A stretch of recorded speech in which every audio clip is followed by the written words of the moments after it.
Welcome back, my friend, to Radiowave Nostalgia. I'm Old Pete, and tonight we're spending an unforgettable evening aboard a grand transatlantic ocean liner with the legendary Vincent Price as he sails from England toward the United States beneath dark skies and restless seas. Along the voyage, we'll hear 3 classic old-time radio performances starring one of the most recognizable voices in broadcasting.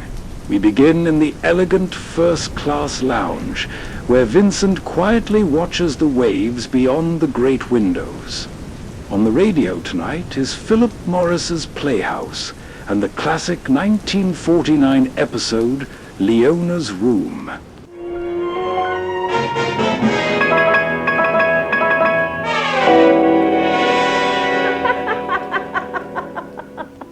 Leona was laughing. For me, there was no joy in it anymore. Her room had suddenly become exactly what it was. 2 flights up and walk back, a cubicle in a cheap rooming house. 4 sides of naked plaster with a single electric light bulb strung from the ceiling and the frayed rug. The furniture with a patched upholstery and the rust-stained basin in the corner. And Leona with a drink in her hand. The room was a fine backdrop for Leona. Oh, come on, honey. Drink your drink. You want Leona to fresh it up for you. Forget it. Oh, honey. Oh. Come on, make Leona laugh some more. That's why we're here, isn't it? For laughs? Just for that. For a big time, the 2 of us. Yeah. Me and Leona, whatever your last name is, and let the rest of the world go by. I'm funny, huh? I'm a funny man. I should have met you a long time ago instead of just tonight. Leona gets a big reaction from you, honey. You got your last one, kid. I'm leaving. Just like that. Leave. Leona remembers when you liked her, honey. Leona remembers when you That was 2 hours ago. You looked a lot better then. Oh, that's great. That's the greatest one yet. The great Philip Dane. And How do you know my name? Know your name, honey. Oh, your picture in the paper every day over that lousy scandal column that you write. You with your famous white carnation in your lapel. Sure, honey. I knew who you were all the time. Yeah. So go dream your dream about how once Philip Dane was nice to you. Right now, that's all. Wait a minute. Don't go yet. Get out of my way. Come on. Tell Leona you're sorry for what you said. I like you, honey. Look, I've got no more time to play with you. Now let me out of this. Give me a kiss. Give me a kiss, Phil. You'll see. Leona isn't what you said. I said get out of my way. Filth. That's what you are, Mr. Dane. You're filth. A 2-bit cheapster. Thinks he gives a girl a moon with a smile and a couple of drinks. You write poison about other people and sneak up the side streets to have your... Sure, hit me. That's what you're supposed to do. You and me. We're an item, aren't we? Both of us. Filth.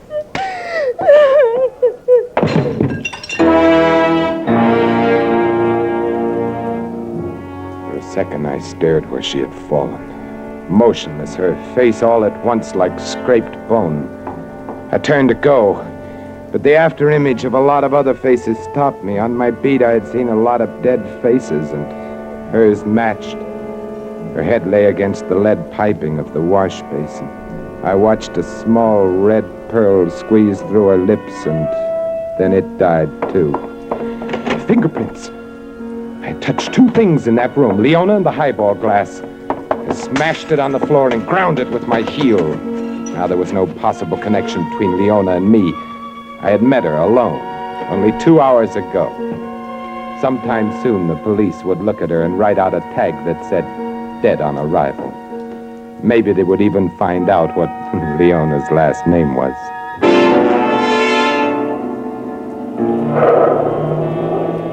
When I got outside, it was raining. That was a break because the rain had washed away the human rubbish that always littered that neighborhood, and there was no one to see me leave the house.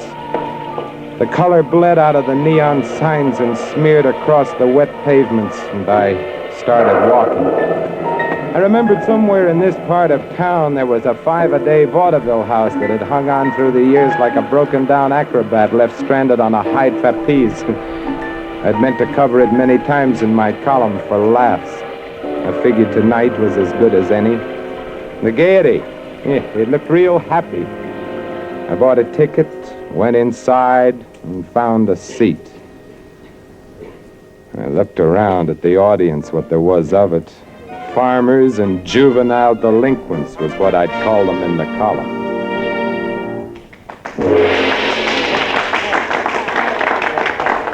The billing card slipped into place for the next act. Malbrino and Maya, it said. The curtain went up. Malbrino stood with his back to the audience, his arms reaching out for Maya. I bent forward. She was something. Her eyes were enormous and gray and deep enough to drown. There are those among you who will disbelieve what you are about to witness.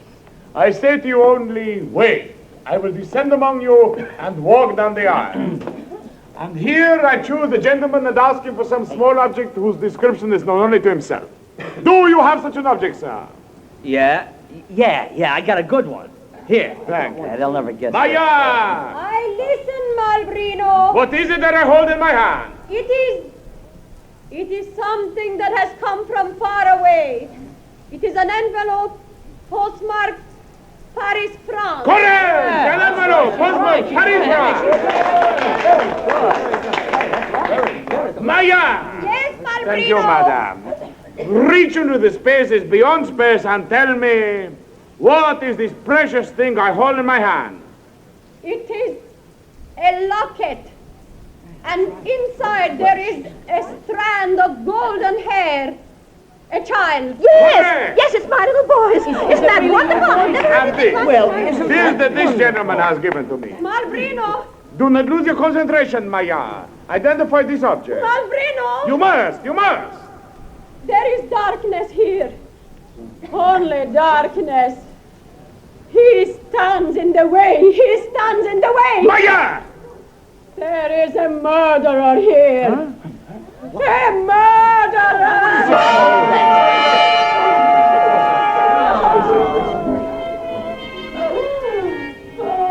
They rang down the curtain and I sat there. I glanced around at my fellow spectators. Some of the audience was laughing. Obviously, these were people who had written the thing off as a dramatic trick. But others were obviously affected by it. And I, you'll laugh. You'll say this was naive, superstitious, ridiculous, but I had to find out. I had to make sure. I waited until the house began to give attention to a song and dance act. There was a door to the left of the orchestra pit that led backstage. I slipped out of my seat and headed for it, as if it were my business. I walked down a corridor. There were cells on each side tagged with the performers' names. Maya's door had a star on it. The star was gilt, and it was peeling. A moment. Yes? She was taller than I had thought, and slender. Her face was delicate with an almost wistful expression. But it was her eyes, gray and soft, as if the color had been strained through gauze. Yes? What is it? I came back to congratulate you on your performance, Maya. That's quite an act, big time. Thank you. But it is not an act. No? You're good, Maya, very good. Why haven't I seen this act that isn't an act before? Malbrino and Maya are from Europe. It is the first time we have been in this country. How long have you been here? Tonight was our first performance. It did not end as we had planned. It couldn't have looked more rehearsed. Believe what you like. Now, please excuse me, I am quite exhausted. Don't run out on me. It makes me write bad notices. Write what you like. It cannot concern Maya. Why did you say there was a murderer in the theater? I do not know why I say things. My lips speak the words that truth shapes for them. There was a murderer.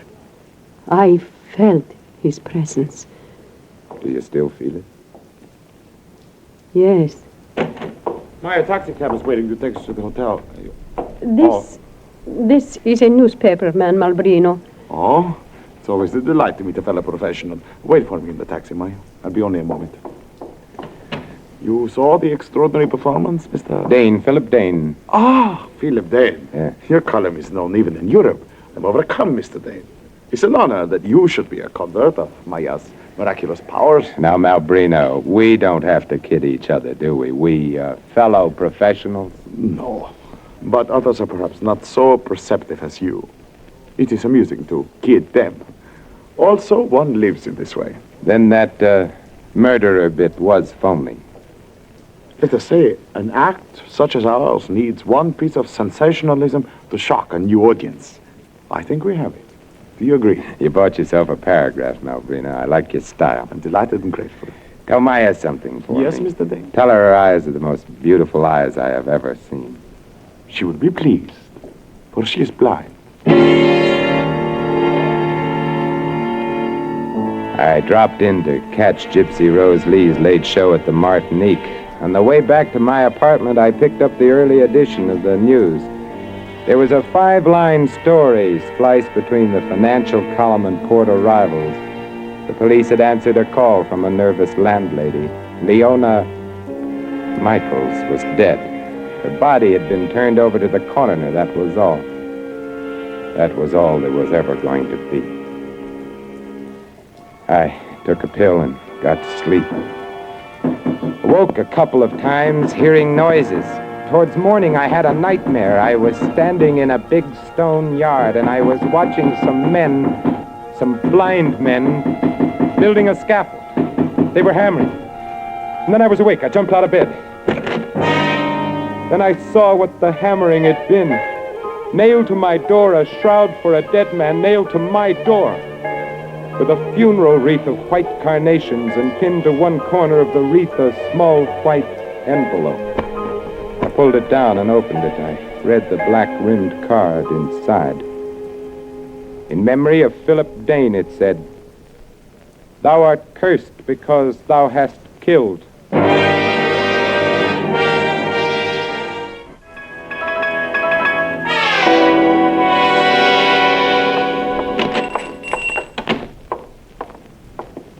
Something for you, sir? Yeah.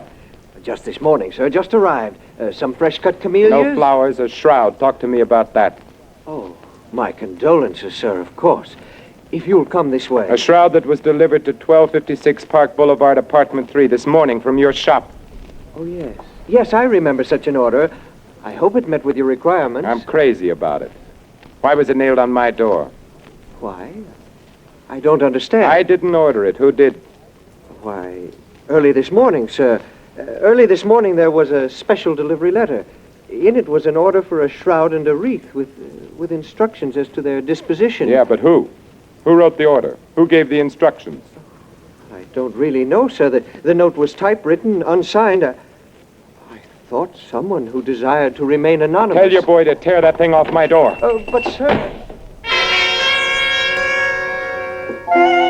It was too early in the day to drink, but I found myself at the Chatham bar. If I expected to find an answer in the bottom of a shot glass, it wasn't there. It wasn't anywhere I could think of. Nobody could have known I was in Leona's room. Nobody. I told myself that, and I felt better. I went back to my apartment with 1,000 little details a columnist has to do, the phone calls, the letters, Someone was waiting in front of my door. I took the liberty. I knew you wanted to see me. Who are you? Here, take one. My card. That's all right. I can see from right here it's real pretty. What does it say on it? John Quitty, Lily Pond Cemetery. I see. Now tell me, it was a newspaper man asked you to come around and see me, wasn't it? You know, we at Lily Pond like to think... Never mind that. What do you want? In this hour of your greatest need, we of Lily Pond are... Are you going to tell me what you want, or do I have to beat it out of you? Why, sir, I am here to make the final arrangement for the funeral. Funeral? What funeral? Nobody's dead. Nobody's even feeling bad. Look, see, I live here. I live all by myself. I feel great. I never felt better. Sir, I'm confused about the casket. Look, it's a joke, a gag, something the boys cooked up. That's it, isn't it? That's it, isn't it? Talk to me. Please. Who sent you here? A letter. A letter this morning with money and instructions. Typewritten, no signature. That's right. It said to come to this address and make arrangements to receive the body. Whose body? The letters said the body of Philip Dane. It said Philip Dane was about to die. It said he was going to be executed for murder. All of a sudden, there were no more words. His jaws were moving, but there was no sound. He was out of focus, bleary. I ran past him and out into the street. The cab took 10 minutes to get me to Leona's rooming house.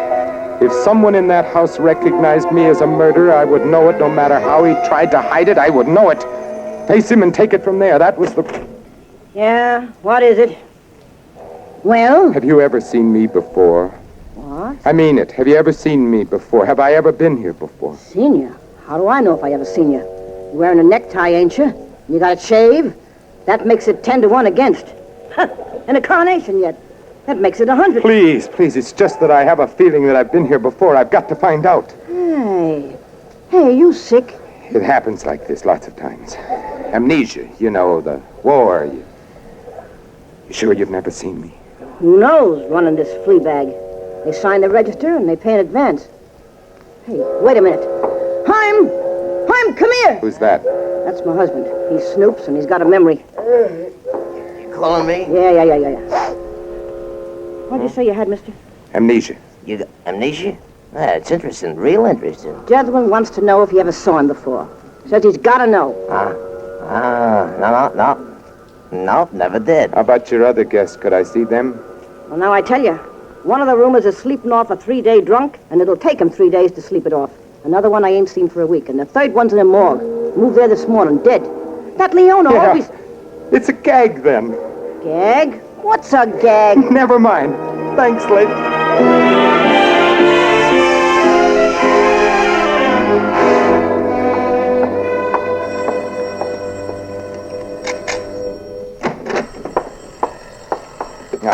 All right. Yeah? Hello, Mr. Dane. Mr. Philip Dane? Yeah. Malbrino speaking. Malbrino? Yes. Will you do me the honor to meet me at 11:30 tonight in the park? The reservoir will be charming. Charm me over the phone, Malbrino. I don't like the cold night air. It can be so helpful. Bring money with you. Say $5,000 for this first time. And come alone. Have you gone crazy, Malbrino? A murderer does not question another's sanity. To him, all other beings are insane. Is it not so? How would I know about murderers? Ask Leona Michaels. Leona? How did you find out about her? You told me when you were so curious about a murder after the performance. You told me when you permitted the grisly humors of the shroud and casket to force you to revisit the scene of death. You've been following me. Of course. Each of your flights of terror became more promising. When you entered the rooming house, I made inquiries. They told me of the lonely girl who had been murdered. That was nice of them. Wasn't it? I can expect you then at 11:30, Mr. Dane. That will give me time to change after my performance. Sure. 11:30. I'll be glad to do you the honor, Malbrino.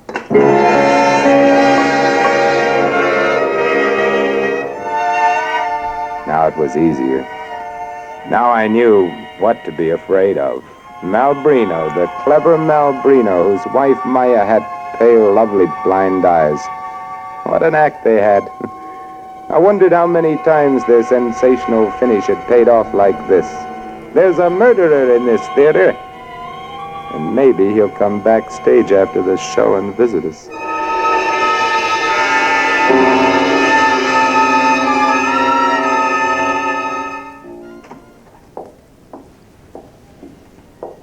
Hey, wait a minute, Mac. Huh? Your ticket. They got a rule here. Everybody shows me a ticket. Oh, the ticket, yeah, here. Uh-huh. That's one aisle over, 10th row. You won't have no trouble finding it. You can hunt deer in here tonight. I sure wasn't kidding. There weren't 30 people in the house at the Gaiety. The opening act was on, a family of Armenian jugglers whirling shiny hoops on every loose piece of anatomy on the stage. Malbrino and Maya were next to closing, so I figured I had about an hour.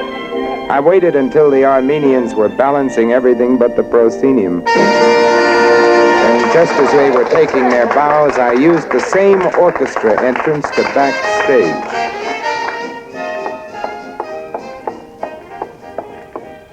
The door to Maya's dressing room was open, and the room was dark. Hey, get the mat out, baby. We're on. I eased inside just as the next act came hurrying down the corridor, still hooking up their costumes. I brushed against a moldy curtain hung from wooden rings. I pulled it back and hid behind it, and I waited. Still, I cannot understand why you must leave me tonight, Malbrino. What is so important at 11:30? Through the dim light of the corridor, I saw Maya walk into the room and sit at her dressing table. Malbrino was behind her. He was reaching for the light switch when my hands found his mouth and throat and began to strangle him. My fingers dug into his flesh. I crushed his breath back into his insides, and he made no sound. It was only the soft laughter that seeped through the theater, and his soft throat in my hands, and then Maya's soft voice. Why do you not answer, Malbrino? Is it a rendezvous? Malbrino? Malbrino, what is it? What is so silent? Malbrino? Malbrino! Suddenly her fingers were on my face, furtive and quick as the wings of a frightened bird. Then slowly they began to search the empty air for the dead Malbrino. She turned and her blind eyes stared at me. I threw her aside and ran down the corridor. An old doorman was reading a newspaper at the stage door. I couldn't get out that way without his seeing me. There was only one way back through the theater. I said, that's okay, lady. Why'd you have to hit me across the face with a dead fish? I started up the aisle. Then I knew I was doing the wrong thing. There was an usher at the head of it in this tiny audience. If I left in the middle of an act, he would remember me, so I sat down in the row that was most filled. When I looked back, after the next act, there were men in overcoats standing at each exit. And then the curtain rose, and Maya stood there with a man I had never seen before. Ladies and gentlemen, tonight I shall descend among you, accompanied by this gentleman, and read your minds through my fingertips. You, sir, I can read your innermost secrets by touching your face. So, sir, you told your wife you were working late at the office tonight. And you, sir, my fingers reveal that you came here on a pass. Well, I have a friend that's working. Please. And now, there is a gentleman in this row wearing a carnation. Hey, don't throw it away. What's the matter, Bud? You afraid Maya'll give away your secrets? Take your hands off of me. Go on. Come up already. One side. Let go. Let me out. Hey, get this guy, Joe. He's got secrets. You got secrets, mister? Hey, Maya, there's a guy who's got secrets. Shut up, you fool. Hurry up, Maya. You can't wait.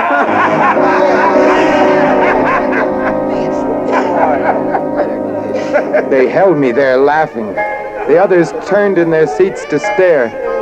The man with Maya took her arm and led her to me. Her fingers reached out, trailed across my face. They were cool and gentle. Almost a kiss. This is the man. This is a murderer.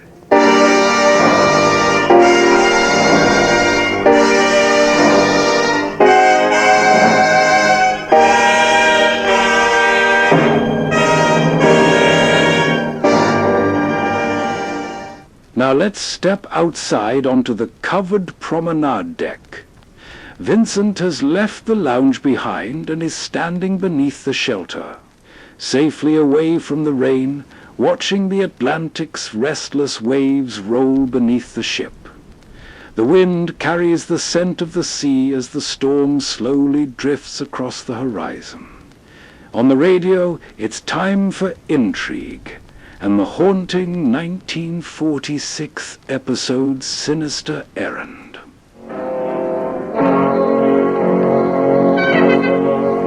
This is the exciting and sinister story of a little group of British undercover agents fighting against desperate counter-espionage, hazarding their lives against the unseen and unknown forces of enemy operatives in the heart of blacked-out London, when the fate of the world hung on the outcome of a game played by a handful of ruthless men and women. Come with us once again on a journey into the shadowy, uneasy, fascinating land of Intrigue.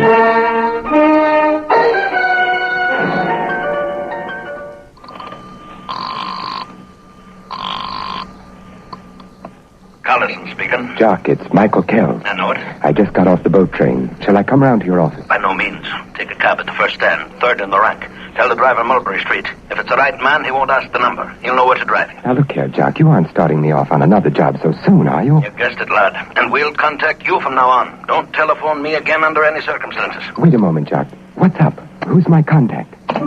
Are you there, Jock? Hello? Hello?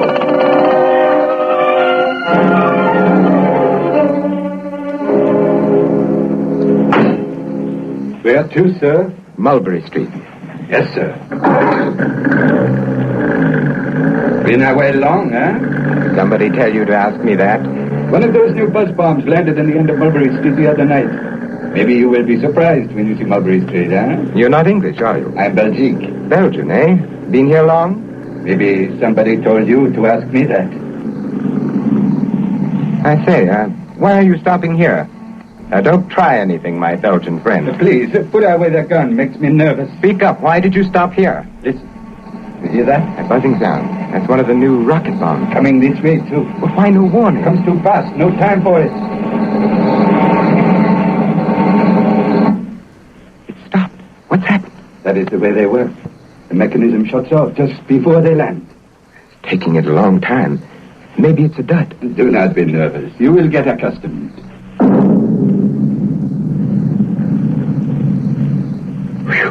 What a blast. Now, maybe you begin to see what things are like in London.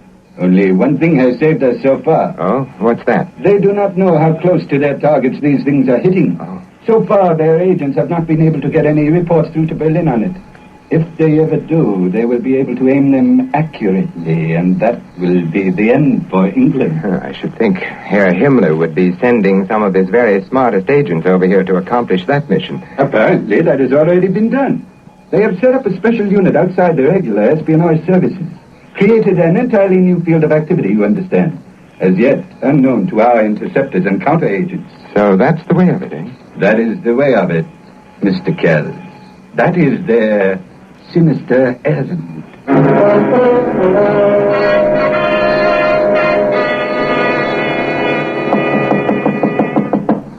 Who is it? The waiter, sir. Your coffee, sir. Oh, thank you. Put it down there anywhere. Yes, sir. Unpack your bag, sir. Later on, if you like. You came in so late and just after the buzz bomb hit. With all the excitement, I'm afraid we've rather neglected you. Know where it hit? If I did, I wouldn't say so. Good for you. I brought you the breakfast menu, sir. Have a look, sir.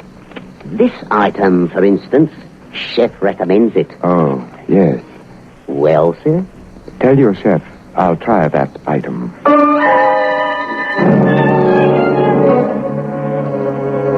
The item was an address, scribbled in pencil on the menu. 23 Canoe Street. It had the look of a shabby lodging house. I went in and climbed the first flight of stairs. At the top of it, the door of a room was standing open, and something inside caught my eye. It was a necktie hanging over the mirror post of an ugly, fumed oak dresser.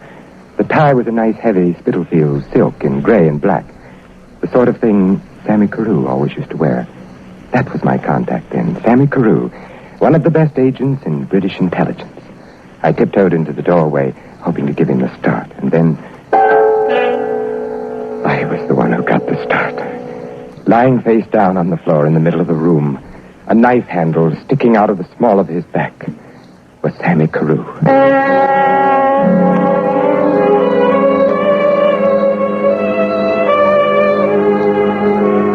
I took a quick look around the room. Sammy's clothes were scattered about in utter confusion, pockets cut, linings ripped out. The mattress on the bed had been ripped open and disemboweled. A few feathers from the pillows still floated in the air. Then I noticed a peculiar thing. A trail of blood led from the bed to the place where Sammy had fallen. And a few inches from his outstretched hand, there was a bowl heaped high with feathers. I picked it up and examined it. Nothing there, just a heap of feathers. Suddenly, I heard a step behind me and wheeled around.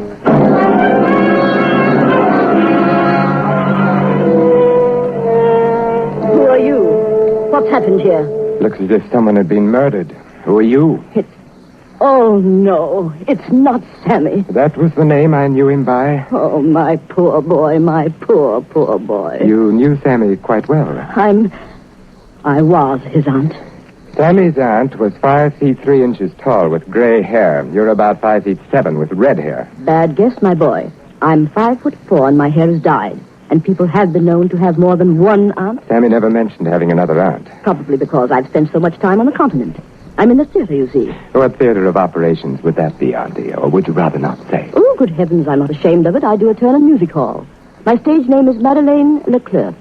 Which reminds me, I shall have to be getting along to the theater now. In spite of this tragic affair. The show must go on, you know. I'll tag along if you don't mind, Auntie. I'd like to see your act. Oh, but this terrible thing here.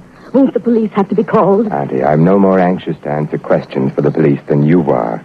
Sammy's dead. It can't be helped. So on with the show.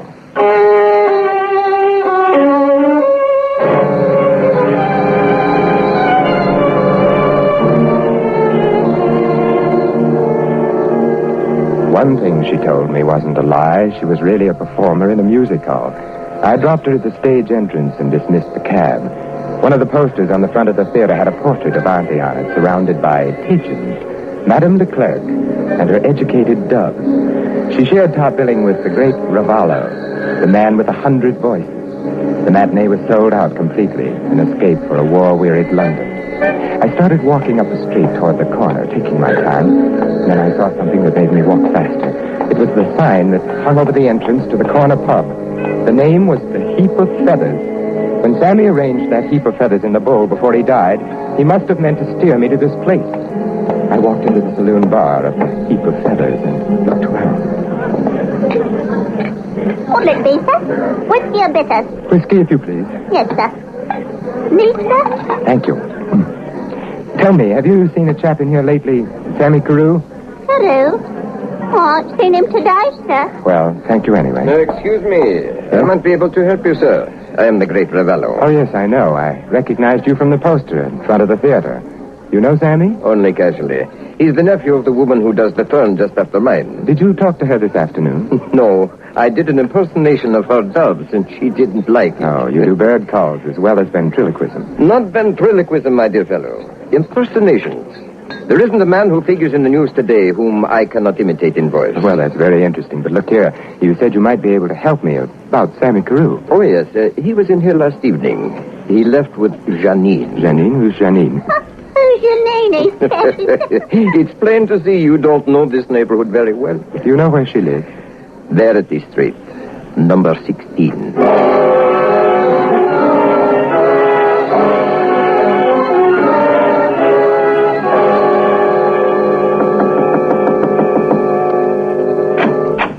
Yes? Miss Janine? I'm Janine. I'm a friend of Sammy Carew's. Oh, you'd better come in. What about Sammy? He's been murdered. You must be joking. No, I'm not joking. No. Oh, no. There. You must have liked him a lot. I loved him.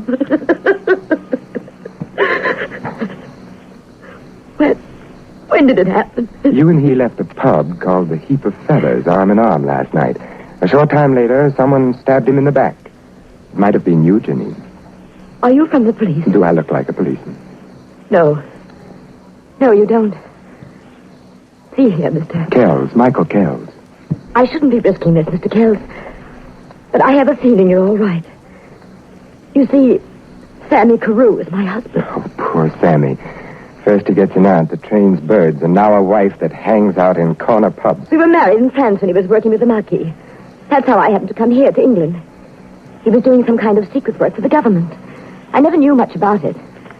After we arrived here, it was necessary for us to live in separate apartments, so as to keep his identity a secret. And last night?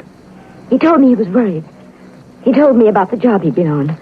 He'd stolen something from some enemy agents, and he was afraid they'd kill him before he could deliver it to the people he was working for. Did he have it with him? I don't know. Oh, I wish I knew what to do, Mr. Kells. If Sammy had only told me more about himself. A man came here this morning.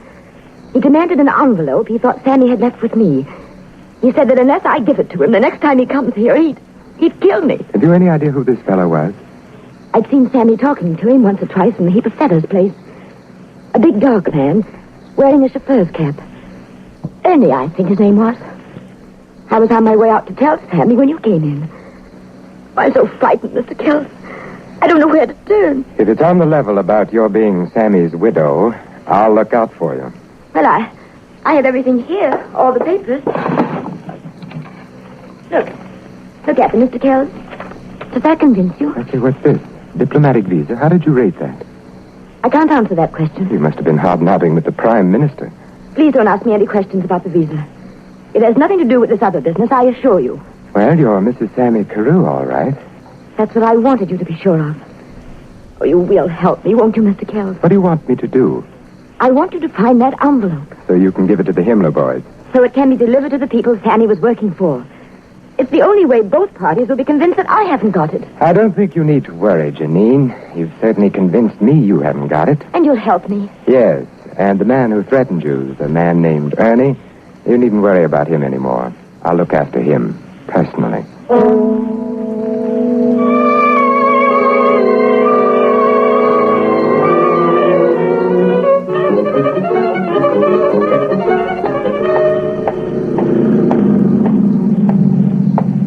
Sir? Oh, it's you again.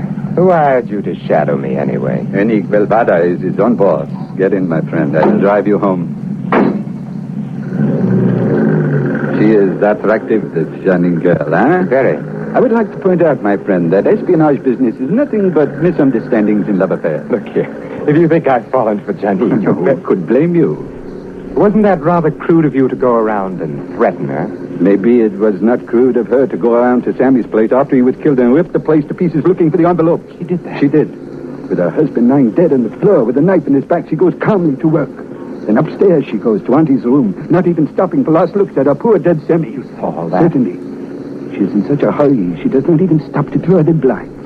I did not know at the time what had happened to Sammy. I could not see the floor from where I was standing. What happened after she went upstairs to Auntie's apartment? I could not see in those windows at all. Then you came in, and after that, Auntie.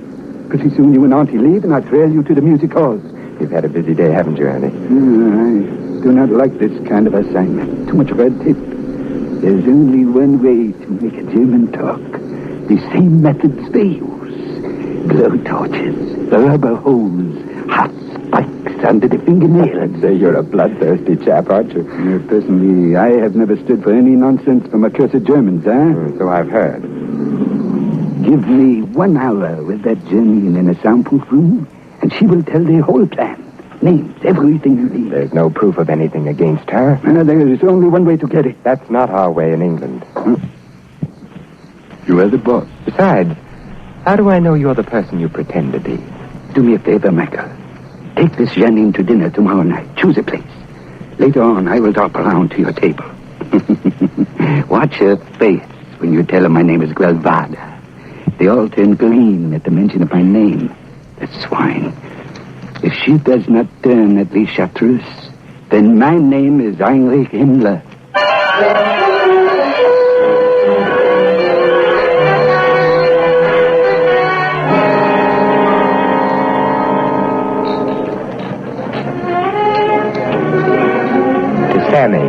To Sammy. Rest his brave soul. By the way, Janine, you got that chap with the chauffeur's cap all wrong. He's one of our men. But how could he be? I told you he threatened me. Well, he realizes his mistake now and wants to apologize. I asked him to join us here later on. Are you sure we're talking about the same person? Of course. Ernie Guelvada. Oh, dear. Now look what I've done. I spilled that drink all over my skirt. I'll have to go and... Spilled it? The glass was empty. There's no damage at all. What's the matter, Janine? You're trembling. Well, I just happened to remember a telephone call I must I'll make. have the waiter bring a phone over to our table. Waiter? Yes, sir? Bring a telephone. Mademoiselle wants to make a call. Yes, sir. Right away, sir. Michael, old friend. I trust I am not late. Just on time. You two have met, haven't you? Miss Janine Guelvada. Miss Janine, I must apologize for my behavior the other morning. Had I known that you were the widow of Carew... Michael, the smoke in here is giving me such a headache. Please take me home. By the way, Michael, you remember the story I was telling you about that beautiful spy in a certain city? What spy? What city? You know, in Lisbon, Marandal. Marandal. You knew her, mademoiselle? A wonderful woman, a Nazi, but beautiful. It pained me to have to torture her, but she was reluctant to give me the information I needed. And I did not have time to make love to her, so... Michael, will you please take me home? I'm sure Mr. Guelvada will excuse me. I will take you in my cab. It is just outside. No, don't touch me. I was only trying to assist you into your coat, mademoiselle. You're behaving very strangely, Janine. I'm sorry, it's this headache. Please take me out of here. Dear me, Miss Janine, you look quite pale. A nervous condition, I'm positive. Michael, send him away. I refuse to go in his cab. You're being hysterical, Janine. Now stop it. I know what you're up to, both of you. You're going to take me away and torture me. Why should I torture you, Miss Janine? I have definitely decided that you do not have the envelope, and so has Michael. Come along, Janine. Get into the cab and stop this nonsense. No, I won't. I won't help. Please. What's the trouble, miss? These two men are molesting me. They tried to force me into that cab. She is intoxicated. She does not know what she is saying. Huh? It doesn't look intoxicated to me. Now run along, you two, and leave the lady be. Thank you, officer. You saved my life.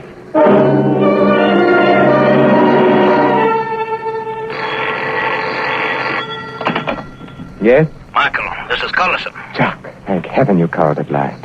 Just about everything has gone wrong this past 24 hours. I know. You got me in a deal of trouble, too. How's that? One moment, please. Is Downing Street still on the wire? Yes, Major Collison. Put it on to this outside connection. Michael, are you still there? Yes, Jock.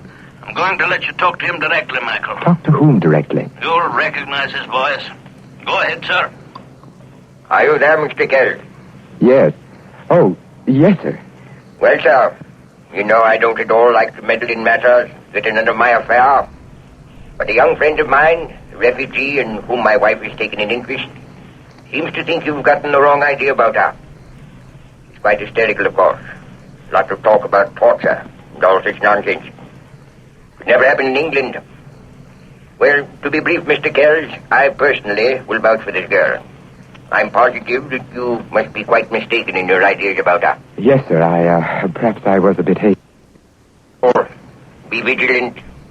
Be vigilant, lad. Yes, sir. Thank you, sir. Was that connection all right, Michael? Yes, indeed, Jock. What a connection.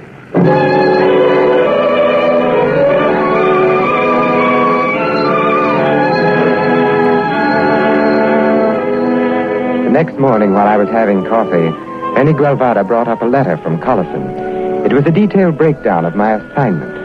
I was to find the envelope Sammy Carew had been killed for. It contained microfilm reductions of the Himmler unit's collated reports on the buzz bombs, which would enable the enemy to perfect the aim of the new weapon. My sole job was to find out where Sammy Carew had hidden it. Examine the facts, Michael. Once Sammy got the envelope, what is the first thing he would have done? Drop it in the mail, naturally, and mail it to headquarters. But he did not. Why? Well, he must have wanted to check on the contents. So, he takes it up to his apartment, but he never leaves there alive. The killers did not find it on him, so what has happened to it? It must be somewhere in that house. If I was Sammy in that spot, do you know where I would hide it? No, where? In Auntie's apartment. You're crazy. Where is the last place you would think of looking for something you knew had been stolen from you? Well, it's a possibility. Anyway, worth a try. And don't look for secret panels, my friend. Look the most obvious place.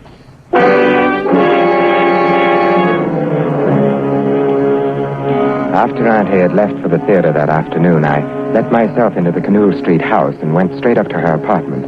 The first thing that hit my eye was a framed photograph of Auntie herself in a silver frame on the mantelpiece. The face in the picture was grinning at me with that try-and-catch-me expression of hers. I picked it up to turn it to the wall. A hasp on the back of it fell out, and the glass and backing of the frame dropped on the floor. I bent to pick up the pieces, and then I saw it. It was the envelope Sammy was killed for.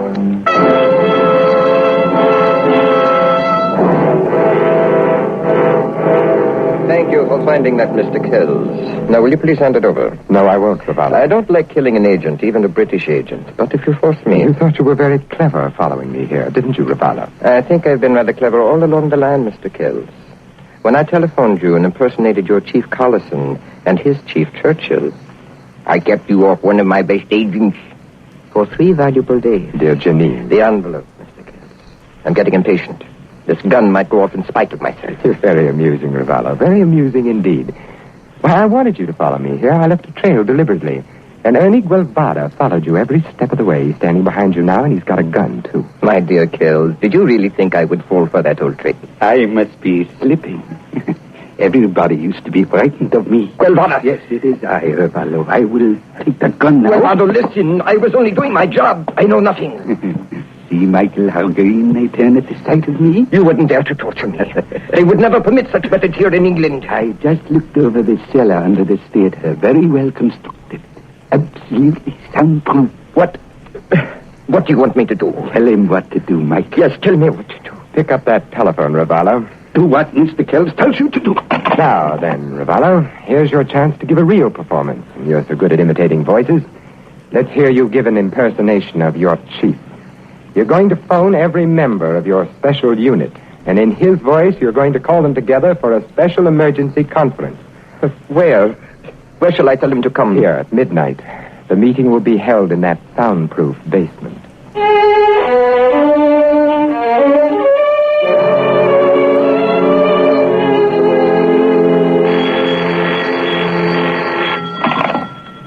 Hello? Is that Mr. Hoffman? Speaking. There was quite a large fire in your neighborhood last night. 3 and 7, Operation Zero. It's safe to talk. Listen closely. There will be a meeting of the entire unit at midnight tonight. The 7 Arts Theater in Rodney Place. You will come to the stage entrance and proceed directly to the meeting.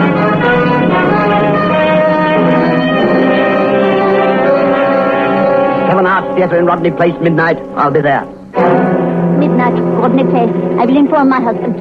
Rodney Place, New Mulberry, midnight. A special directive from the theater? It was the chief's voice, unmistakable. Rodney Place. 7 Arts Theater. Midnight. A brilliant piece of work, Michael. Brilliant! Decoyed them all into the cellar and locked them up there. All except one, Jock.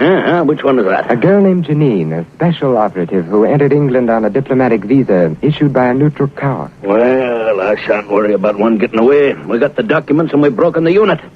And now I'd best call Scotland Yard and have your prisoners brought in from Rodney Place. Well, that can be done at your leisure. There's only one exit, an iron door, triple bolted on the outside.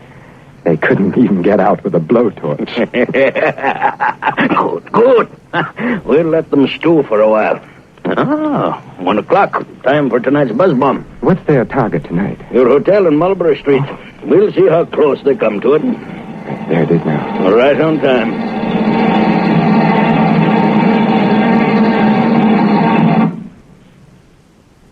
Now, we shall see whether we've done for them.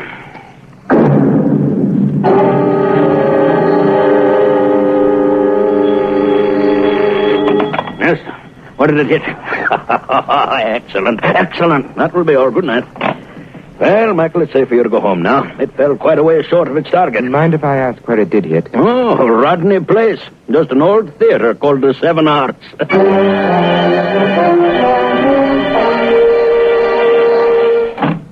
Janine, I didn't expect to find you here. Don't be angry at me. I didn't dare come in the front way. That man was following me. Ernie? He's absolutely mad. He's convinced that I'm one of that group of spies and nothing will dissuade him. How did you get into my room? I used Sammy's bunch of keys. Oh, please don't be angry with me, Michael. I'm not angry with you, Janine. I'm just tired. Why don't you give up this life, Michael?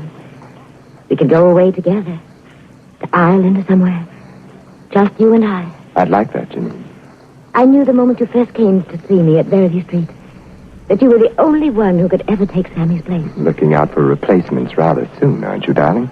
In wartime, everything gets over faster. Life, love, hatred, grief, everything. What do you want, Janine? You.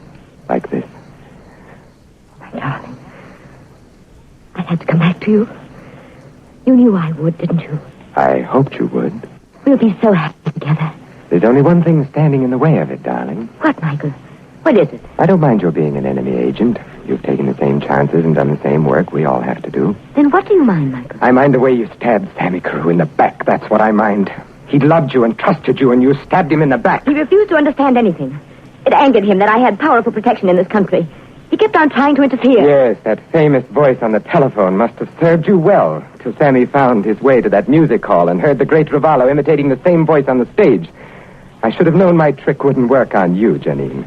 Having used Signor Ravallo's talent yourself, you weren't taken in by his impersonation of your chief, were you? Ravallo and I used the voice trick on many a job. Do you blame me for not falling into your trap? I told you I only blame you for one thing. You'll forget that in time. You'll come to understand why it had to be. Yes, you're right. I'll forget it in time, Janine. Let's bring to it, Michael. Let's bring to us. All right, darling. The bottle's over there. I have to make a call. Get me Tollefson. Who are you calling? Jock, it's Michael Kells. I've got the missing member of the unit. She's here in my room now. Better send someone over. No, Jock. Just tired. Good night. Well, I did my best. I didn't think I'd be able to talk you out of it. We'll have that drink now, Janine. We'll drink to Sammy.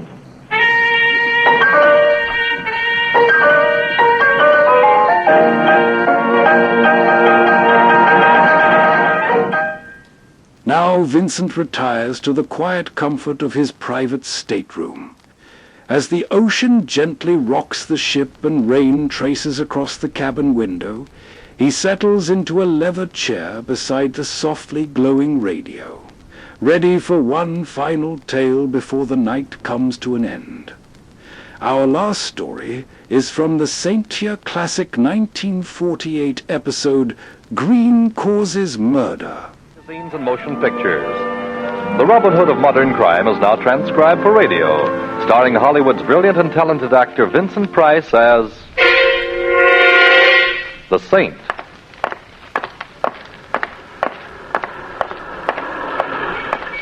Help! Help! Come on. No. Hey, what's going on here? This is my car here. No. Stop it. Hey, cut it out. Stop it. What's the idea? Now let that man alone. Look, you keep out of this, buddy, or I'll... Well, that ain't the Saint.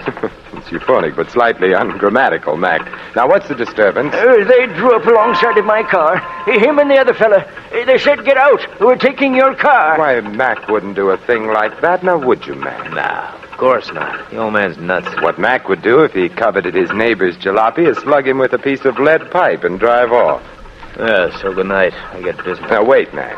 You could satisfy my curiosity a little. Why should you want to steal this gentleman's old automobile when you've got nicer, newer ones to choose from? Yes, ask him, mister. Ask him. Yeah, ask me, Saint. Go ahead. I'm going to satisfy a little curiosity of my own. I didn't think you had any, Mac.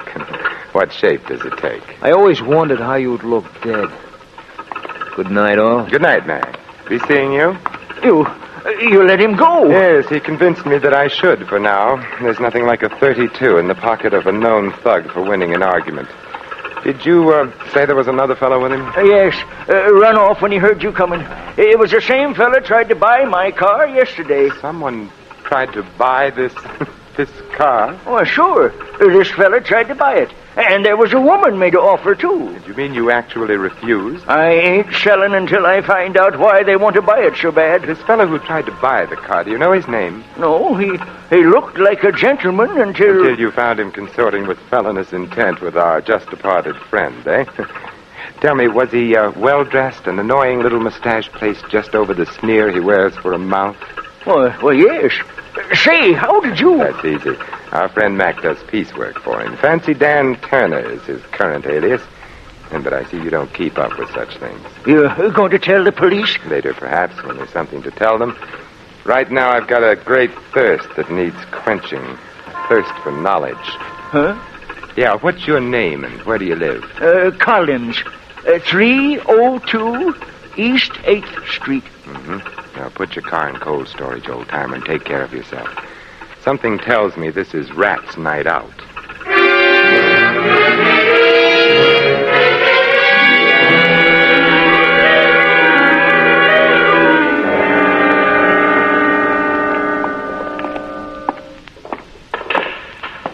Hello, Smitty. Back making book, I see. You got the wrong joint, Saint. Take a look around. I run a pool room. You interested in a horse? No, a man. Well, like I said, Saint, you got the wrong joint. His name's Mac. He hangs out here. Now, where is he? In the back room? I'm the Three Monkeys, Saint. Deaf, dumb, and blind. The only Mac I know is a truck. Oh, then if you don't mind, I'd like to look in your back room and see if he's parked there. I mind. But you won't even know, Smitty. You're deaf, dumb, and blind. Oh, have a heart, Saint. I ain't got no back room. And besides, last time you dropped in my place, a lot of my customers started patronizing elsewhere. Including you, Smitty, remember? I've only been back from the gray place a week, and I ain't forgetting it. Oh, come on, Saint. Be a good guy. Beat it, huh? No, Smitty. Let him stay a while. Hello, Mac. I was hoping you were smart enough to go home and get some sleep. How could I sleep with you out roaming the streets, Mac? You know how I worry. Yeah, too much. What does he want, Smitty? You. Why, Saint? I want to talk with Fancy Dan Turner. What about? Now, let's not be coy, Mac. It doesn't become you. I want to ask Turner why he's trying to steal a jalopy from an old man. Well, what do you know? I got a surprise for you, Saint. I'll take it to him.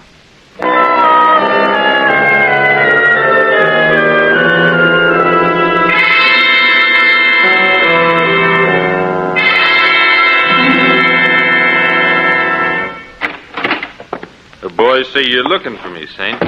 The boys are right. So you found me. So? I understand you're interested in a certain old car. So what? Probably the Smiling Irishman is, too. A broken down 1929 sedan seems a little slow for a fast man like you, Fancy Dan. Well, maybe I like to go slow enough to read the billboards when I drive. What's it to you, Saint? It depends on what it is to you, Turner. What's on the fire? You are. There's a handle with care sign on this deal, and I don't want just anybody cutting in. You're a fowler-upper.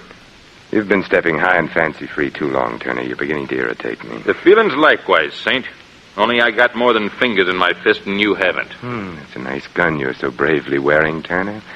It must be a pretty big pot to change a small-time con artist like you into a fire-breathing gunman. Big potatoes, huh? Yeah, plenty big, Saint. So big I wouldn't hesitate to shoot at the slightest move. Am I clear? You couldn't be clearer if you were a day ordered by the Chamber of Commerce. Good. Oh, it ain't a palace, Saint. It's just the back room of a pool parlor, but please stay and be my guest. Oh, very well, for a little while anyway. Where are the boys? Out. They're wasting their time. Collins won't sell his old wreck. Some old men are stubborn. And Collins seems like a hard man to intimidate. Well, that all depends on who's doing the intimidating, Saint. Now, Mac's a chowderhead and Smitty's even worse, but put the two boys together and you'll get a job of work done. Dan, I've adopted old man Collins as a friend. Ah, how big are you? Yes. You know how I feel about people who push other people around, Turner? Especially when the guy getting the shoving is a friend. You know, if I had a glass of beer, I'd cry into it. Sit back and relax, Saint. The boys will be back with what they want after soon enough, and maybe then I'll let you go home. You mean they're coming back with a car? Well, maybe not the whole car.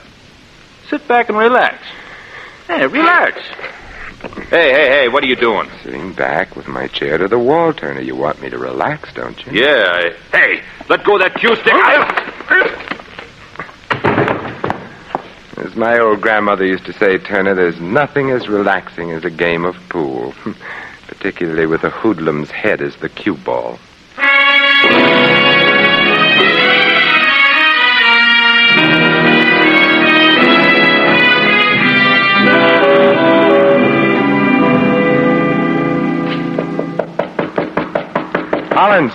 Collins, open up. You wouldn't be from the police now, would you? No, I'm no more a policeman than you are, old man Collins. Come in and be welcome, then. Where's Collins? The old man? He's here. Where? Behind the sofa. But if you're of a mind to look at him, make us a quick look. Dead? Very. How? Every way. Beaten, stabbed, and tortured. Maybe even shot, for all I know. Yes, and for all I know, maybe you've got a gun with an empty chamber, for all I know. Bless me, no. Me business doesn't allow it. Just what sort of business are you in, Irish? The name's O'Brien. Ah. When a job is pulled and the police go after the boys who pull it, I make an end run and go after the swag. Or at least part of it. Oh, I see. What's the swag here? Collins' wallet? Not unless there's 400 grand in it. 400? Oh, no, I'm afraid you'll find the old man a few cents short. Who killed him? Not I. How do I know? You don't. You're right. What brought you here? Why, I'm here about the old car, of course. You want to buy it? Certainly, don't you? Say, maybe you're not being cute. Maybe you really don't know about the... About what? Well, now, I'm greatly relieved. When I first saw you come through that door, I said to myself, O'Brien, here comes some more competition. But I see you're not. I'm relieved, laddie. Greatly relieved. Turner is competition enough, eh? Yes, but Turner and his ugly ducklings are nothing compared to... Who? In time. I got here just a minute before you, laddie. The old man was dead when I arrived. Beyond that, I know nothing. Get down. Oh, O'Brien! O'Brien! Competition. Getting worse. All the time. I'll call the doctor. No. Thanks, laddie. Lay off this frolic. He'll get you next. You're gonna die, mister. You're gonna... O'Brien, the old man's car, what... Well, I guess I'll have to try another angle. This one's pretty dead.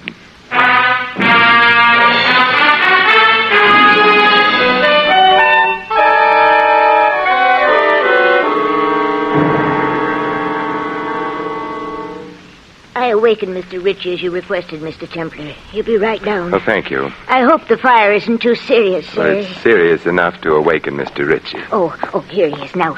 Well, which plant is the fire in? Who's responsible? How big is the damage? Oh, the fire isn't in any plant, Mr. Ritchie. What's that, then? Then where... It's inside of me. I'm burning up, and I need your help. How dare you sneak your way in here 3 o'clock in the morning by telling me there's a fire? Look here, who are you? Simon Templar. Oh, yes, the saint. I've heard of you. If you have business with me, Mr. Templar, I'd suggest you phone my secretary for an appointment. Meanwhile, there's no subject on earth can keep me from going back to bed. Not even the subject of $400,000, Mr. Ritchie? What do you know about it? Nothing, other than that it was stolen from you, Mr. Ritchie. That happened 7 years ago. The criminal, John Quayle, was caught, tried, and convicted. Now, if you'll pardon me... Quayle worked for you, I believe. He was my head accountant. And the money was never found? No. Quayle drew 20 years in the penitentiary. He never revealed where the money was hidden. Until the day he died. Died? Yes. 2 weeks ago in prison. And now, Mr. Templar, if you don't mind, I need my rest. I won't detain you much longer, Mr. Ritchie. Just 1 or 2 more questions. Well? Did Quayle have a wife? Yes, he did. If he knew he were dying in prison, it's quite possible he made an attempt to get word to her, to tell her where the money was hidden. He may have made the attempt, but he couldn't possibly have succeeded. He was too closely watched. Oh. After all, $400,000 is a lot of money. A lot of money. Yes, you could almost buy a second-hand car with it. If I hadn't been fully covered by insurance, my firm would have gone under in the face of a loss that large. And now, Mr. Templar, if I might ask a question. Certainly. Why this sudden urgency? This 3 o'clock in the morning business? An old man was tortured to death. Then a fellow named O'Brien, who came calling on the old man, was shot to death. But before he was killed, O'Brien told me he was tracking down $400,000 that had been stolen. Oh, I see. Yeah, and some checking back over how many people have ever had that amount stolen from them. Led you to me? Yes. I wonder what I've led you to, Mr. Templar. I wonder, Mr. Ritchie. I wonder.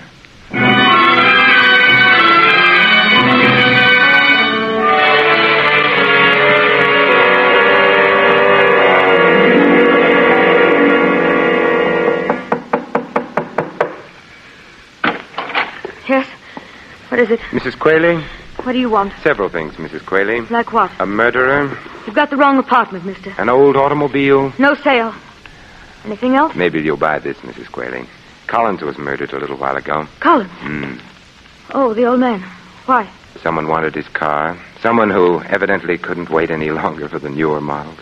So? So I saw Collins' car in your garage, Mrs. Quayle. Maybe you better come in after all, mister. But come in careful. Careful enough? Keep those hands high. Sure.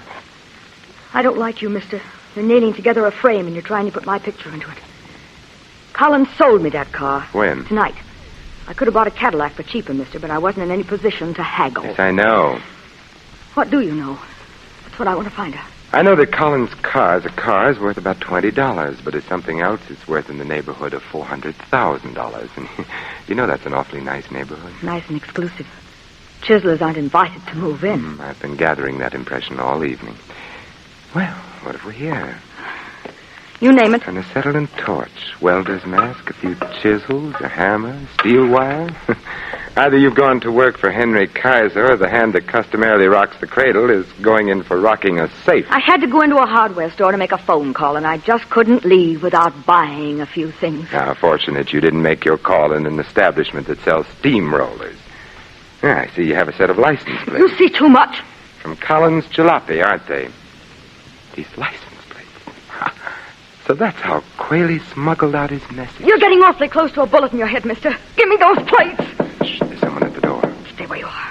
I'll see who it is. Better not take the license plates with you. Yes? Oh! Mrs. Quayle! Oh! Mrs. The devil! He got the plates. Yes, he got them. Don't let him. Oh, catch him there. Where? Where? Where Johnny worked. Shaft. Top. Before 6. Before... Mrs. Quayle. Collins, O'Brien, and now I have 3 reasons for wanting to meet a certain party.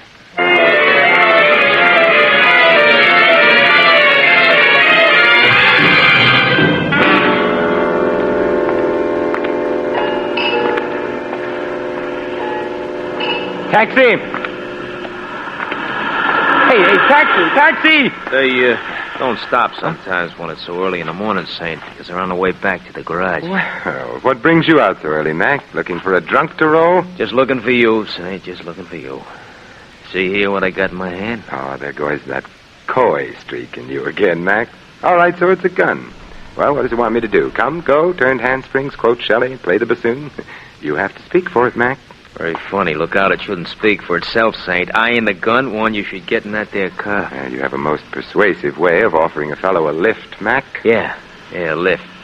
Right now, it's a lift. Later on, it may grow into a ride. Come on. Where are we going, Mac?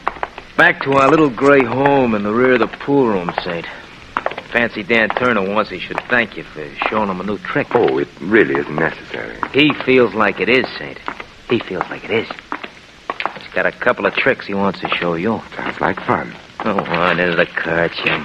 Turner's waiting. He's got very little patience.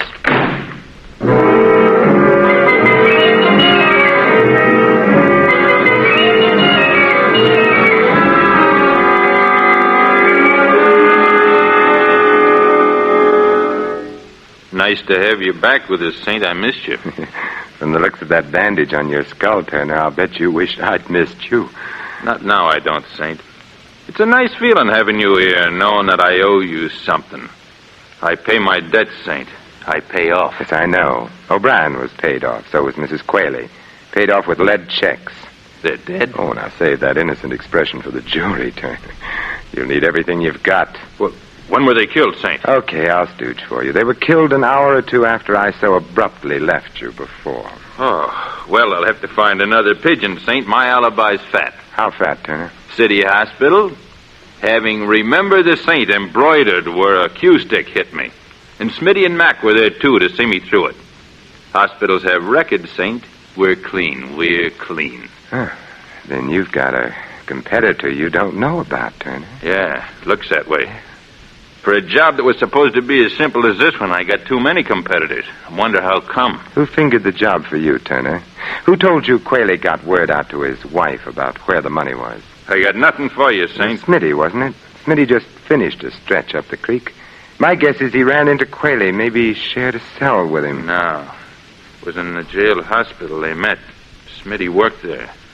Quayle was dying off his nut. Smitty made him talk. Yeah. And Smitty, not being mentally suited for solo work, spilled the pitch to you, Turner, for a price, of course, for money on the line. Yeah, 10 G's to buy in on a 400,000 job. But what are you driving at? What are you picking Smitty's bones for? I was just wondering, Turner, how much O'Brien paid Smitty for his slice of this exclusive information, and how much your other competitors shelled out. The one who happily goes around killing people. What do you mean? If you ask me, Turner, your pal Smitty is the sort of rat that even rats on rats. He sold Qualey's secret 3 times that we know of. Hey, thanks for handicapping it for me, Saint. If you're really grateful, Turner, you can return the favor by telling me, what time is it? It's 5:15 in the morning, Saint, but you ain't going nowhere. I have a date to keep before 6, Turner, with your competitor. Yeah, Saint, that's what you think. Maybe not, Turner. What do you say we play a little pool while we're waiting for the boys? Get away from that pool table. I ain't playing any games with you, Saint. Well, maybe pool was the wrong game. How about a game of pitch and catch? What? Yeah, I pitch like this. And you catch it like that. Hate to leave you all by yourself there in the side pocket, but like I said, I have a date to keep.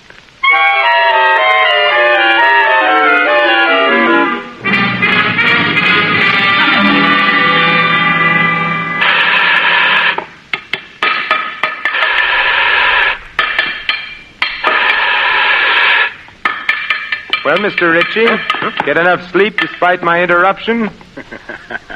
I wasn't really asleep when you called on me, Mr. Templar. I know, Mr. Ritchie. Your hair was a little too carefully combed for a man who's been suddenly awakened and told he's having a fire. You're very clever, Mr. Templar. But not clever enough to catch you before you committed 3 murders.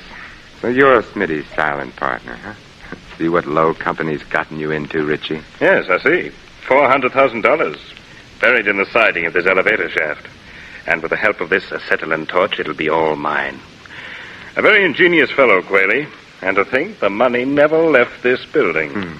The place where Johnny worked.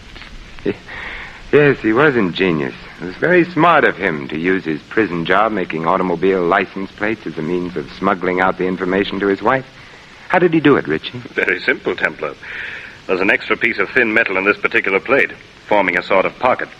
And inside the pocket, a note on cigarette paper telling poor Mrs. Qualey how to get the money. Of course, once he managed to tell her the number of the license plate, well, the rest was easy, wasn't it? Yes. All poor Mrs. Qualey had to do was ask the Motor Vehicle Bureau to whom the plate was assigned. Mr. Collins, in this instance. Poor old fellow. Mr. Templar, would you mind joining me here in the shop, please? Yes, right on top of the elevator. I'd like to keep an eye on you while I finish burning out this metal partition. You see, I've only until 6 o'clock when this elevator is switched on downstairs. Oh, well, I... Come, in the shop, please. Well, really, I have a gun, Mr. Templar. Oh, well, that makes it official, then. There we are. Careful, Mr. Templar. I wouldn't want anything to happen to you. Anything accidental, that is. You know, it's funny. I've known you such a short time, and I have exactly the same sentiments towards you. I've never been astride the top of an elevator before, Ritchie.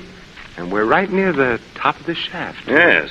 I don't mean to worry you, Templar, but when this elevator power turns on in a few minutes, it will rise to the top before it descends. How's your treasure hunt coming, Ritchie? Almost finished. One last strip of metal to cut away, and the partition will come off. Then we'll decide your fate, Mr. Templar. Your future. Here goes. A last blow.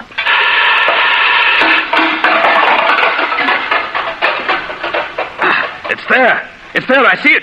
$400,000 in currency, Templar. Think of it. Think of it. You think of it, Ritchie, and also think of how much blood was spilled on it. Preaching, Templar? You? I never thought. What's that? The elevator, Ritchie.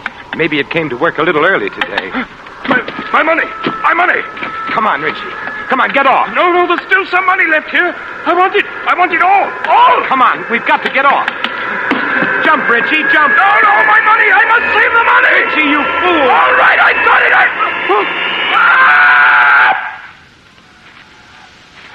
Yes, Ritchie. You saved your money, and you saved the state some money, too. I'm sure you didn't plan on saving the cost of your execution.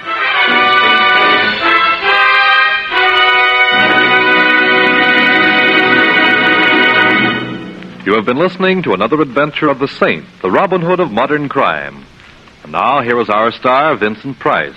These immortal words of Ovid, translated from the Latin, express quite well indeed the justice of our Mr. Ritchie's fate. Nor is there any juster law than that the contrivers of death should perish by their own contrivances.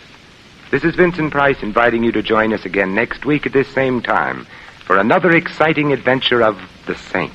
Good night.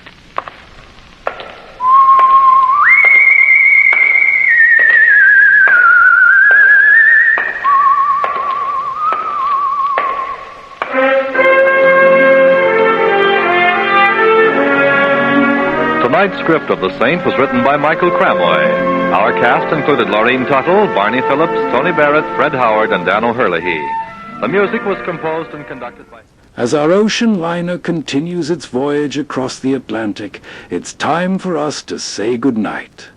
I hope tonight's journey, accompanied by the unforgettable voice of Vincent Price, brought a little mystery, suspense, and old-world elegance to your evening as the waves carried us quietly through the darkness.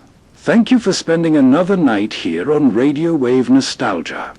Whether you listen to relax, drift off to sleep, or simply revisit the golden age of radio, I'm truly grateful you chose to travel with us. There will always be another ship to board, another destination to discover, and another timeless story waiting just beyond the horizon. If you enjoyed tonight's voyage, please consider subscribing and becoming a channel member. And tell me in the comments, where in the world are you tuning in from? Until our next journey, keep the radio playing, and have a peaceful night, my friend.